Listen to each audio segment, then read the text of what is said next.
March 19th, 1:15 p.m. The gates creaked open with a metallic groan, revealing a sprawling compound enclosed by tall, rusted steel walls. Watchtowers loomed overhead, their guards armed and watchful. Inside, Zone Echo was a hive of activity. Survivors moved in groups, armed soldiers patrolled with sharp eyes, and makeshift structures formed a chaotic but functional settlement. "Stay close," Price ordered as we disembarked from the APC. Her voice carried an edge of caution. "We don't know what we're walking into." I stepped onto the cracked pavement, my legs stiff from the hours of tension and motion. The air inside the compound was thick with the scent of burning trash and diesel fuel. It wasn't welcoming, but it was secure. For now. A man approached us, flanked by two guards. He wore a tattered military uniform, the patches faded but still legible. His hard eyes scanned our group before settling on Price. "Captain Price," he said, his voice gravelly. "I'm Commander Hayes. Welcome to Zone Echo. You've got intel and a wounded man, I hear?" Price nodded. "The man needs medical attention immediately. And the intel, it's about the infected." Hayes gestured to one of his guards. "Take the injured to the infirmary. The rest of you, come with me." Dr. Green hesitated. "I should stay with him. He's unstable." Hayes' expression softened slightly. "You can check in on him once he's stabilized. For now, you'll want to be part of this discussion. If your intel is as critical as Price claims, we're all going to need to hear it." Reluctantly, Green nodded, and we followed Hayes through the maze of buildings. The compound was alive with tension. Survivors whispered in hushed tones, soldiers moved with purpose, and the distant cries of children added an unsettling contrast. Every so often, I caught glimpses of weary faces behind the windows of makeshift barracks. It was clear these people had been through hell and were bracing for more. 1:30 p.m. Hayes led us into a large structure that had once been a warehouse. Inside, a crude command center had been set up with maps, radios, and monitors displaying grainy footage of the surrounding area. A group of officers stood around a table, their conversation halting as we entered. "This is Captain Price," Hayes announced. "She and her group claim to have intel on the infected. Captain, the floor is yours." Price stepped forward, her posture rigid.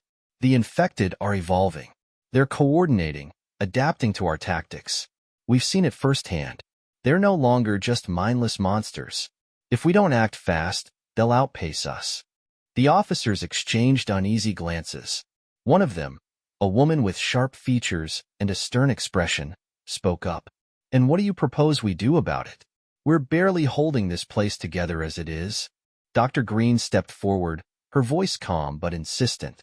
"We need to study them, understand how they're changing. If we can find their weaknesses, we can develop strategies to counter them." "And who's going to risk their lives for your research?" the woman shot back. "We will," Price said firmly. "If it means finding a way to survive, we'll do whatever it takes." The room fell silent, the weight of her words sinking in. Hayes finally spoke. "We'll give you what resources we can spare, but you'll need to prove this intel is actionable. If it's not, we're wasting time we don't have." "Understood," Price said.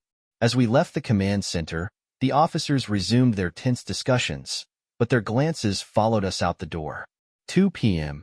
We were shown to a small barracks where we could rest and regroup. The room was cramped, with rusted bunks and little else, but it was a reprieve from the chaos outside. The faint sounds of shouting and hammering filtered through the thin walls, a constant reminder that Zone Echo was fighting just to stay alive. "So what now?" Tucker asked, dropping onto one of the bunks with a heavy sigh. "Now we wait," Price said. "Hayes will give us a task, and we'll prove we're worth keeping around." Maria paced the room, her rifle slung over her shoulder. "We shouldn't have to prove anything. They're lucky we brought that intel to them at all." "It's not about fairness," Price said. "It's about survival. If they don't trust us, they'll cut us loose. Or worse." Green sat on the edge of a bunk, her head in her hands. "The infected, the way they moved, the way they planned. It's not just evolution. It's something more. Something unnatural." "What are you saying?" I asked, leaning against the wall. She looked up, her eyes filled with dread. "I don't think this is just a virus anymore. It's something else. Something designed. The room fell silent, her words chilling us to the core.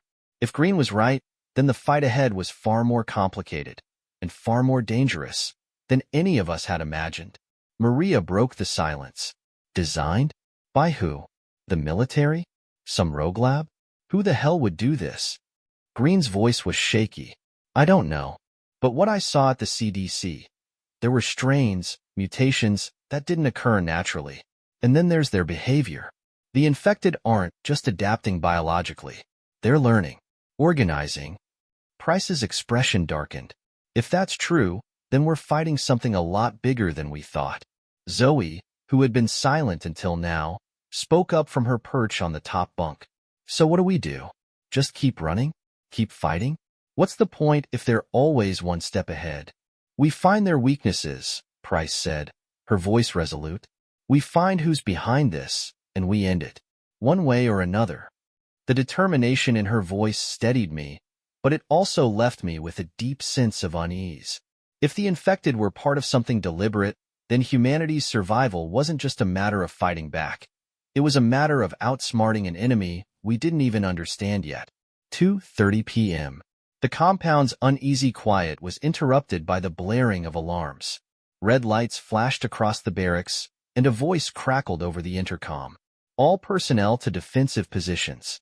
Hostiles approaching from the north perimeter. Price was on her feet in an instant. Gear up. This isn't a drill. We scrambled, grabbing weapons and checking ammunition. Outside, the scene was chaotic. Soldiers rushed to man the walls, shouting orders to one another. Survivors were ushered into reinforced shelters, their faces pale with fear. Hayes intercepted us as we reached the perimeter. We've got a group of infected headed this way. Fast movers. This isn't their usual behavior. How many? Price asked. Too many, Hayes replied grimly. We've fortified the north wall, but we'll need every gun we've got. The sound of the infected reached us before we saw them, a chilling cacophony of snarls and guttural screams. And then they appeared, pouring out of the tree line like a living wave.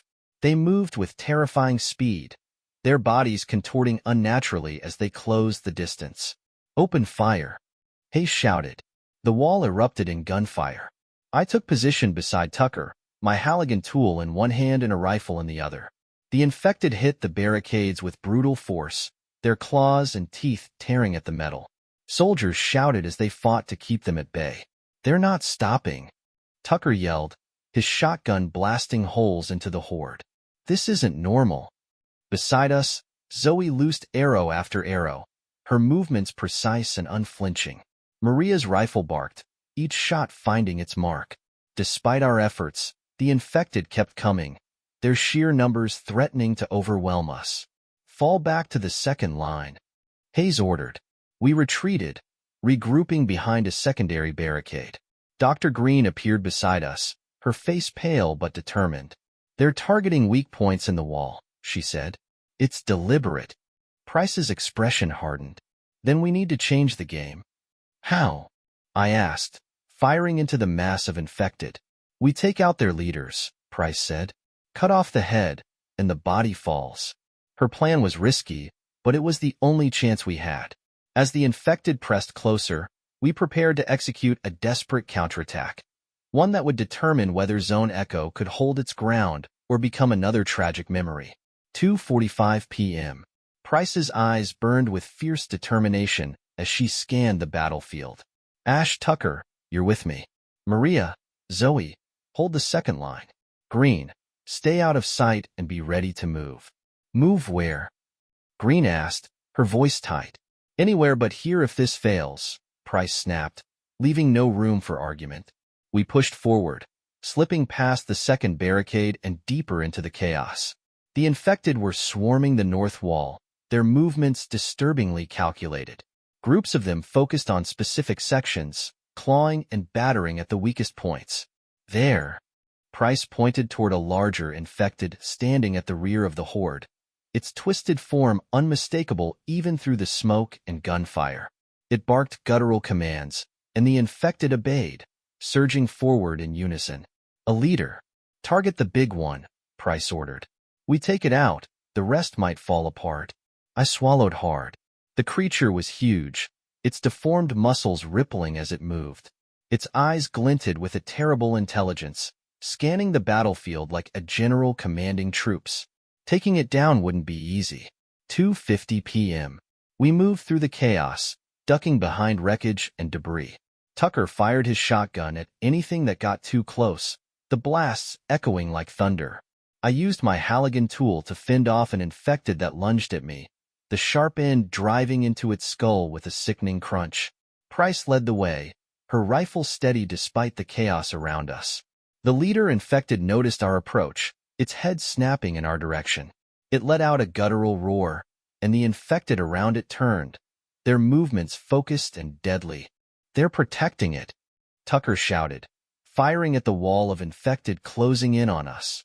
"No kidding," I yelled back, swinging my Halligan tool into another infected that had gotten too close. Price didn't slow. "Keep pushing. We're not stopping until it's down." Maria's voice crackled over the radio. "The second line won't hold much longer. Whatever you're doing, do it fast." 2:55 p.m. We broke through the horde, finally reaching the leader. It loomed over us, its grotesque form towering and menacing. Price didn't hesitate. She fired at its head, the shots hitting home. But the creature barely flinched, its thick skin absorbing the bullets like armor. "Head's too tough," I shouted. "Go for the legs." Price adjusted her aim, firing at its knees. Tucker joined in, his shotgun blasts tearing into the creature's legs. It staggered, letting out a furious roar as it fell to one knee. But it wasn't done yet. The leader lashed out with a massive arm, sending Tucker flying into a pile of debris. I moved to help him, but Price shouted, "Focus on the target." I turned back just in time to see the creature lunging at Price. She dodged, rolling to the side and firing point-blank into its chest. The infected shuddered, black ichor spraying from the wounds. 3 p.m. Finally, with a final, furious roar, the creature collapsed, its body twitching before going still. The effect was immediate. The infected around us faltered, their movements growing erratic and disorganized. They no longer attacked in coordinated waves, and the soldiers on the wall began to gain ground. "It's working." Maria's voice came through the radio, triumphant. "They're falling apart." Price stood over the fallen leader, her chest heaving as she caught her breath. "Let's finish this." With the leader down and the infected in disarray, the soldiers rallied. Gunfire tore through the horde, and the remaining infected were quickly overwhelmed. By the time the last one fell, the battlefield was eerily quiet, save for the distant cries of wounded soldiers and the crackling of fires. 3:15 p.m. We regrouped at the second line, exhausted but alive. Tucker was bruised but otherwise unhurt, and Green was already tending to the injured. Hayes approached, his expression a mix of relief and disbelief. "You did it," he said. "You actually did it." Price nodded, her face grim. "This was just one battle. They'll adapt again. We need to prepare for whatever's next." Hayes glanced at the fallen leader in the distance. "What the hell are we dealing with?" "Something we barely understand," Green said, her voice quiet but resolute. "But we'll figure it out. We have to." As the sun began to set over Zone Echo, the weight of our survival pressed down on me. This wasn't the end. It wasn't even close. But for now, we had one. And that would have to be enough. March 19th, 6 p.m. The air in Zone Echo was heavy with the aftermath of the battle. Smoke hung in the sky, blotting out the fading sunlight and painting the settlement in hues of ash and blood. Survivors and soldiers moved with weary purpose, their faces etched with exhaustion and grief. Bodies of infected and fallen defenders were being cleared from the north perimeter, a grim reminder of how close we had come to losing everything. I sat on the edge of a barricade, my muscles aching and my hands still shaking from the fight. Nearby, Tucker and Maria were inspecting their weapons, their quiet conversation punctuated by the clinking of metal. Price stood with Commander Hayes, their voices low as they discussed the day's events and what lay ahead. "We got lucky today," Hayes said, his tone grim, "but luck won't save us next time. Whatever that thing was, It's proof they're changing faster than we can handle. Price nodded. We need to find their source. If Green's theory is right, then this isn't just evolution, it's engineered. And whoever did this might still be out there. Hayes' gaze hardened. If you can track them, we'll back you. But right now, my priority is keeping Zone Echo standing. I'll give you what resources I can, but don't expect a full-scale operation. We'll take what we can get, Price replied. 7 p.m. The barracks were quiet, a stark contrast to the chaos earlier in the day. Most of the group had gathered around a makeshift table, the dim glow of a lantern casting flickering shadows on their faces. Green sat at the center, a notebook open in front of her. Pages were filled with hastily scrawled notes, diagrams, and unsettling observations about the infected leader we had encountered. It's not just intelligence, she said, her voice steady but laced with unease. Their biology is changing too. The leader's neural pathways were more complex than anything I've seen in a human, let alone an infected. What does that mean for us? Zoe asked, her voice small but steady. It means they're becoming something entirely new, Green replied. And if we don't find a way to stop it, humanity won't just lose this war. We'll become obsolete. The words hung in the air like a death sentence. Maria broke the silence, her voice sharp. So what's the plan? We sit here and wait for them to come back smarter and stronger? No, Price said, her tone decisive. We go on the offensive. If they're organized, they have a chain of command. And if they have a chain of command, we can break it. That's a big if, Tucker muttered, leaning back in his chair. What if we're wrong? What if they don't have a command structure? Price's eyes hardened. Then we adapt. But sitting here isn't an option. 8 p.m. We met again with Hayes, this time in the command center. The monitors displayed real-time footage of the surrounding area, the grainy images revealing little beyond shadows and movement. We've spotted increased activity near the forest to the east, Hayes said, pointing to one of the screens. Scouts reported strange behavior among the infected there. They're gathering in groups, but not attacking. It's like they're waiting for something. Price leaned over the table, studying the maps. That's too close for comfort. We need to know what they're planning. Hayes nodded. I can spare a small team for reconnaissance, but this needs to be quick and quiet. If they're evolving, we can't afford to alert them to our presence. Price turned to our group. Ash, Tucker, Maria, you're with me. Zoe, you stay here with Green and keep an eye on the perimeter. If anything happens, you call us back immediately. Understood, Zoe said, though her expression betrayed her worry. 9 p.m. The forest was a labyrinth of shadows, the faint moonlight barely piercing the canopy. Every step felt like a gamble, the sound of crunching leaves and snapping twigs threatening to betray our presence. Price led the way, her rifle raised and her movements precise. I followed close behind, my Halligan tool clutched tightly in my hands. We reached a ridge overlooking a clearing. Below, the infected moved in eerie synchronization, their forms illuminated by the faint glow of makeshift torches. At the center of the clearing stood another leader, its massive form unmistakable. There's another one, Tucker whispered, his voice barely audible. And it's got company. The leader was surrounded by smaller infected, their bodies twitching as if in response to some unseen command. But what caught my attention was the pile of objects they were gathering, metal scraps, wires, and other debris.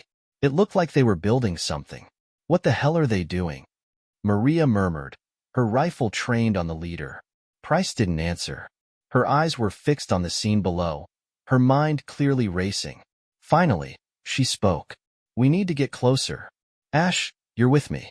Tucker, Maria, cover us from here. 9:30 p.m.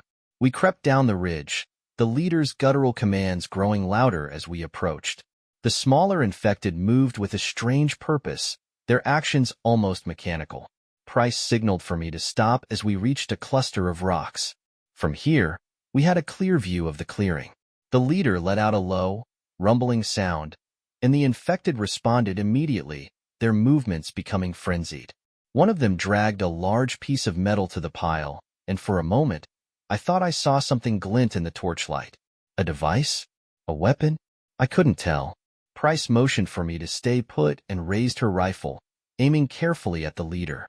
She took a deep breath and fired. The shot hit its mark, the bullet tearing through the creature's shoulder. It roared in pain, and chaos erupted in the clearing. The smaller infected turned toward us, their snarls filling the air as they charged. Price fired again, this time hitting the leader in the chest. It staggered but didn't fall. "Fall back," Price shouted, her voice cutting through the chaos. We scrambled back up the ridge, Tucker and Maria providing cover fire. The infected were relentless, their movements frantic and coordinated. As we reached the top of the ridge, I turned back and saw the leader glaring at us, its eyes burning with something that looked terrifyingly like rage. 10 p.m. We made it back to Zone Echo, the gates slamming shut behind us. The infected didn't follow, but their presence lingered like a storm on the horizon. In the command center, Green and Hayes waited, their faces pale as we recounted what we had seen. "They're planning something," Price said. "That leader, it wasn't just commanding them. It was building something, preparing for something." Green's face darkened. "If they're capable of building, of creating, then we're dealing with a level of intelligence we're not ready for." Hayes slammed his fist on the table. "Then we get ready, no matter what it takes." As the meeting ended and we returned to the barracks, I couldn't shake the image of the leader's eyes from my mind. They weren't just mindless. They were calculating, and they were watching. Whatever was coming next, I knew one thing for sure. This fight was far from over.